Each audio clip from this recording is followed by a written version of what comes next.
안녕하세요. 최근 한덕수 전 총리에 대한 내란 혐의 구속 영장이 기각되지 않았습니까? 이게 기각되면서 정치권이 그야말로 발칵 뒤집혔는데요. 근데 이게 좀 예상치 못한 방향으로 불똥이 튀었어요. 더불어민주당이 영장 기각, 그 직후에 바로 내란 특별재판부 설치 법안을 추진하겠다. 이렇게 나선 겁니다. 상당히 이례적이면서도 좀 격앙된 반응으로 보이는데요. 특별재판부라니 이게 도대체 뭘 의미하는 걸까요? 이게 그냥 특정 판결에 대한 불만, 이걸 넘어서서요. 우리 사법 시스템 전체, 그리고 민주주의의 근간이라고 하는 삼권분리 원칙에는 또 어떤 파장을 가져올 수 있을지 오늘 청취자 여러분과 함께 그 속내를 한번 면밀히 들여다보겠습니다. 벌써부터 거센 논란하고 반발이 부딪히고 있거든요. 자, 깊이 파고 들어가 보죠. 솔직히 저도 처음 소식 딱 접했을 때 민주당 반응 속도랄까? 그 내용이랄까? 거기에 정말 좀 놀랐습니다. 아니 법원 결정이 마음에 안 든다고 해서 입법부가 아예 특정 사건만을 위한 재판부를 따로 만들겠다니요? 이게 글쎄요 가능한 일인가 싶었거든요. 근데 이게 또 단순히 그냥 감정적인 반응만은 아닌 것 같다는 생각도 들어요. 그 정청래 대표는 이미 당대표 경선 때부터 비슷한 취지의 주장을 해왔다고 하고요. 네, 맞습니다. 그게 있었죠. 그리고 김용민 의원 같은 경우는 아예 9월 4일 법사위에서 이 법안 처리를 밀어붙이겠다 이런 구체적인 계획까지 언급했더라고요. 상당히 좀 치밀하게 준비된 움직임 같기도 한데 어떻게 봐야 할까요? 네, 말씀하신 대로 이게 상당히 좀 계획된 행보다 이렇게 해석될 여지가 충분히 있습니다. 우선 그 특별재판부라는 게 뭔지 좀 명확히 할 필요가 있을 것 같은데요. 이건 이제 특정 종류의 사건이나 아니면 특정 사건 하나만을 심리하기 위해서요. 기존의 일반 법원 시스템하고는 별도로 특별법에 의해서 설치되는 그런 재판기구를 의미합니다. 역사적으로 보면 전시라든지 비상사태 같은 아주 극히 예외적인 상황에서 논의되거나 설치된 사례가 있긴 합니다만 평시에 그것도 특정 정치적 사건을 대상으로 만들겠다. 이런 발상은 사실 매우 드문 일이거든요. 이번 제안의 그 직접적인 계기는 역시 한덕수 전 총리 구속영장 기각이죠. 민주당 쪽에서는 그 영장 심사를 담당했던 판사, 지귀현 부장판사에 대해서 아주 강한 불신을 표명하고 있습니다. 아, 판사 개인에 대한 불신이군요. 네, 과거에 특정 비리 의혹에 연루됐다 이런 점을 근거로 들면서요. 이런 중대한 국가적 사건을 공정하게 심리할 자격이 없다 이런 주장을 하는 거죠. 근데 그 지점에서 조금 더 파고들 필요가 있어 보입니다. 이게 단순히 특정 판사에 대한 자격 시비, 이걸 넘어서는 문제 아닌가 싶거든요. 만약에 판사 개인의 자격 문제라면 교체를 요구한다든지 다른 절차가 있을 텐데 아예 특별 재판부를 만들자는 건 좀 차원이 다른 얘기잖아요. 그렇죠. 이건 뭐랄까, 사실상 사법부의 판단 자체를 못 믿겠다? 이런 선언처럼 들리기도 하고요. 아, 정확한 지적이십니다. 여기서 핵심적인 부분이 바로 그겁니다. 민주당의 주장이 겉으로는 특정 판사의 자격 문제 여기서 시작했지만 그 밑바탕에는 사법부의 판단, 특히 이렇게 정치적으로 민감한 사건에 대한 법원의 결정 자체를 신뢰하지 못하겠다. 이런 인식이 깔려 있는 것으로 보입니다. 재판부를 만들겠다. 이런 의도로 해석될 수 있는 겁니다. 아, 원하는 결과를 얻기 위해서 시스템을 바꾸겠다. 그렇죠. 법원의 결정이 마음에 안 들면 입법 권력으로 재판 절차 자체를 바꾸겠다. 이건 상당히 좀 위험한 발상으로 이어질 수 있습니다. 그렇죠. 그러다 보니까 야당의 반발이 정말 거셉니다. 국민의힘 최부연 수석 대변인은 이걸 두고 민주주의의 탈을 쓴 전체주의적 발상이다, 심지어 사법 쿠데타다, 이런 아주 강한 표현까지 써가면서 비판했고요. 네, 수위가 상당히 높죠. 그리고 장동영 원내대표 역시 듣지 않은 것으로 하고 싶을 정도로 충격적이다, 이렇게 말할 정도였으니 이게 얼마나 심각하게 받아들여지고 있는지 좀 알 수 있습니다. 결국은 그 삼권 분립이라는 민주주의의 대원칙을 정면으로 위협하는 시도다, 이런 비판이 핵심인 것 같아요. 네, 맞습니다. 법적인 측면에서도 이건 심각한 위헌 논란이 불가피합니다. 사실 이런 논의가 처음은 아니에요. 지난 2018년 그 소위 양승태 사법농단 의혹 사건 때도 당시 여당이던 민주당 쪽에서 특별재판부 설치를 주장한 적이 있었거든요. 아, 그때도 그랬군요. 네, 그때 이제 김명수 대법원장 체제의 대법원이 공식적으로 입장을 냈습니다. 특정 사건 재판을 위해서 별도의 재판부를 설치하는 건 헌법상 사법권 독립과 법관에 의한 재판받을 권리를 침해할 소지가 있다. 이렇게 분명히 밝혔었죠.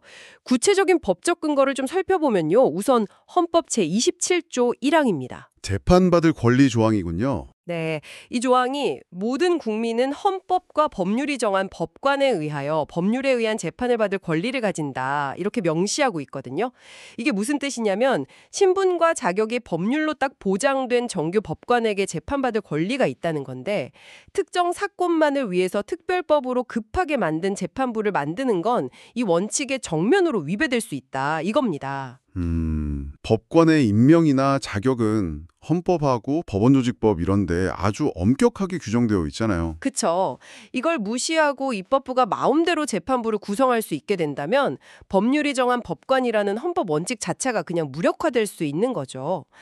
더 나아가서 보면요. 입법부가 특정 사건의 재판부를 지정하고 사실상 그 사건 배당에 개입하는 행위 자체가 헌법상 권력분립 원칙에 따른 사법권 독립을 아주 심각하게 침해하는 문제입니다. 아, 사건 배당까지 개입하게 되는 거군요. 그렇죠. 사법권의 핵심이라는 게 구체적인 사건에 대한 재판인데 입법부가 그 재판의 주체나 절차를 어떤 특정 정치적 목적에 따라서 좌우하려고 한다면 이건 뭐 사법부의 존재 이유 자체가 흔들릴 수 있는 거 아니겠습니까? 네, 심각하네요. 만약에 이 법안이 실제로 통과돼서 위헌법률 심판이 청구된다면 그 재판은 시작부터 정당성 시비에 휘말릴 거고요. 그 결과에 대한 신뢰도 담보하기 어려울 겁니다. 재판 과정 전체가 아주 극심한 혼란에 빠질 가능성이 높죠. 법적으로만 따져봐도 정말 심각한 문제들이 많군요. 헌법 원칙 자체를 흔들 수 있다는 건데 그런데 이런 법적인 문제점에도 불구하고 민주당이 왜 이렇게 강하게 밀어붙이라는 걸까요? 이게 단순히 그냥 정치적인 압박 수단일까요? 아니면 실제로 관철시킬 의지가 정말 있는 걸까요? 그 의도를 뭐 정확히 파악하기는 어렵습니다만 여러 가지 측면에서 좀 분석해 볼 수는 있을 것 같아요. 우선 정치적인 압박 효과를 노리는 측면은 분명히 있어 보입니다. 사법부를 향해서 우리가 원하는 판결 내리지 않으면 이런 극단적인 방법까지 쓸 수 있다는 아주 강력한 메시지를 보내는 거죠. 일종의 경고 메시지네요. 네, 이건 뭐 앞으로 진행될 관련 재판이라든지 아니면 영장 재청구 같은 데 영향을 미치려는 의도일 수 있습니다. 동시에 실제로 법안 통과를 염두에 두고 있을 가능성도 뭐 배제할 수는 없습니다. 아까 말씀드렸듯이 기존 사법 시스템에 대한 깊은 불신, 이걸 바탕으로 내란 혐의 관련자들에 대한 단죄를 확실하게 하기 위해서는 뭔가 특단의 조치가 필요하다. 이렇게 판단했을 수도 있다는 거죠. 아, 정말로 만들려고 할 수도 있다. 네, 특히 민주당 내 강경파를 중심으로 이런 목소리가 좀 힘을 얻고 있는 것 같고요. 또 민주당이 구성한 3대 특검 종합대응특별위원회 같은 조직이 있지 않습니까? 이런 조직이 특검 수사를 전폭적으로 지원하고 검찰의 영장 재청구를 강하게 압박하겠다 이렇게 공언하는 것도 있고요.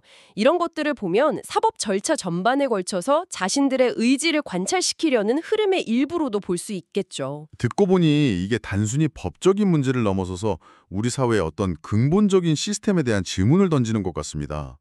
만약에요, 입법부가 특정 판결이 마음에 안 든다는 이유로 혹은 뭐 정치적인 여론을 등에 업고 사법 절차에 직접 개입할 수 있는 선례가 만들어진다면 와, 그 파장은 정말 예측하기 어려울 것 같은데요.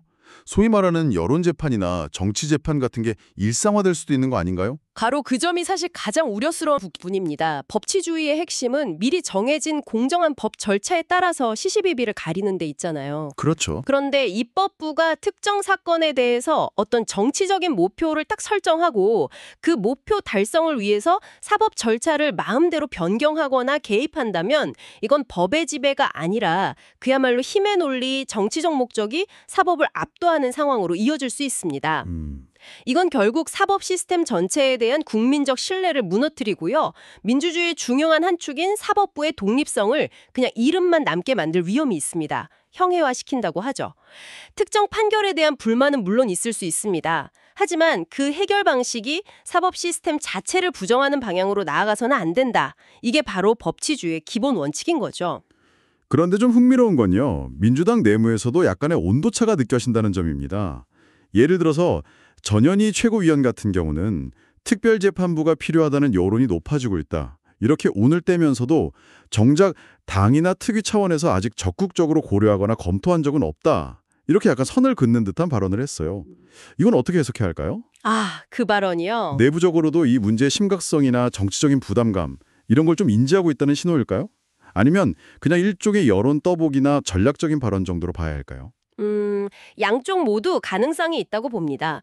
전현희 최고위원의 발언은 일단 표면적으로는 당의 공식 입장이 아직 정해지지 않았다. 이걸 시사하는 것처럼 보이죠. 그러면서도 여론을 언급함으로써 특별재판부 설치 주장에 대한 어떤 명분을 쌓으려는 의도도 좀 엿보이고요. 네. 동시에 이 문제가 가진 폭발력이라든지 또 위헌성 논란, 그리고 야당과 법조계의 강력한 반발, 이런 것들을 고려했을 때 당 지도부 내에서도 신중론이나 이견이 존재할 가능성, 이걸 시사하는 것일 수도 있습니다. 그러니까 강경론자들의 주장을 일단 좀 띄워놓고 여론의 추이나 정치적 파장을 지켜보면서 수위를 조절하려는 다분히 좀 정치적인 계산이 깔린 발언일 수 있다는 거죠. 아, 약간 간보기 같은 걸 수도 있겠네요. 네. 이 사안이 워낙 민감하고 중대하다 보니까 당내에서도 딱 통일된 입장보다는 다양한 목소리하고 고민이 공존하고 있을 가능성이 높아 보입니다. 정말 복잡한 상황이네요. 결국 양측의 입장은 평행선을 달리고 있는 것 같습니다.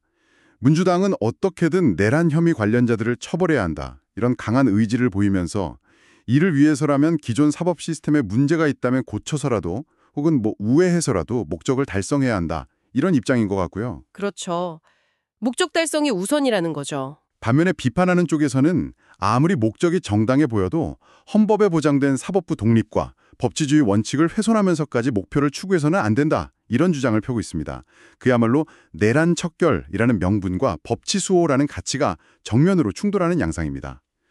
자, 그럼 이 모든 논란이 우리에게 시사하는 바는 무엇일까요? 이번 사태는 결국 우리 사회가 정치적 목적과 헌법적 가치 사이에서 어떤 선택을 할 것인가, 이런 아주 근본적인 질문을 던지고 있다고 봅니다. 특정 정치 세력이 자신들이 정의라고 규정한 목표를 달성하기 위해서 민주주의의 기본 원칙인 권력 분립과 법치주의를 과연 어느 정도까지 유연하게 해석하거나 혹은 넘어서려고 할 수 있는가 하는 문제입니다. 네. 이적 갈등 상황이 벌어졌을 때 입법부가 사법부에 개입할 수 있다는 아주 위험한 선례를 남기게 될 겁니다. 이는 장기적으로 봤을 때 사법부의 권위를 약화시키고 정치적 양극화를 더욱 심화시킬 수 있겠죠. 네, 상황을 좀 정리해보면 이렇습니다. 한독수 전 총리에 대한 구속영장 기각이라는 하나의 사법적 결정이 있었고요. 이게 내란 특별재판부 설치 추진이라는 정말 전례 없는 정치적 논쟁으로 번졌습니다. 그리고 이 논쟁은 단순히 여야 간의 힘겨루기를 넘어서서 대한민국 헌법의 핵심 원리인 삼권 분립과 법치주의, 나아가 우리 민주주의 시스템의 건강성에 대한 아주 중대한 질문을 우리 모두에게 던지고 있는 상황입니다. 네. 마무리하자면 이번 논쟁은 정치적 의지와 헌법적 제도의 견제와 균형 원칙 사이의 긴장 관계를 아주 극명하게 보여주는 사례라고 할 수 있습니다. 특정 정당이나 정치 세력이 사법부의 결정에 불만을 품고 기존의 법적 절차를 건너뛰어서 자신들만의 어떤 재판 경로를 만들려고 시도할 때 우리 사회의 법치 시스템에는 어떤 균열이 생기고 또 어떤 예측 불가능한 결과가 초래될 수 있을지 좀 깊이 성찰해야 할 시점이라고 생각합니다. 이건 단기적인 정치적 유불리를 떠나서요, 국가 시스템 전체의 안정성이나 예측 가능성, 그리고 국민의 기본권 보장이라는 훨씬 더 큰 차원에서 접근해야 할 문제겠죠. 오늘 논의를 들으신 청취자 여러분께서는 이 상황을 어떻게 보고 계신가요? 만약 입법부가 특정 사건에 대한 정치적 불만이나 여론을 이유로 특별재판부를 구성할 수 있게 된다면 이것이 앞으로 우리나라 사법부의 독립성과 위상, 그리고 법치주의의 미래에 어떤 영향을 미치게 될까요? 단기적인 해결책처럼 보이는 것이 장기적으로는 혹시 더 큰 문제를 야기할 수도 있지 않을까요?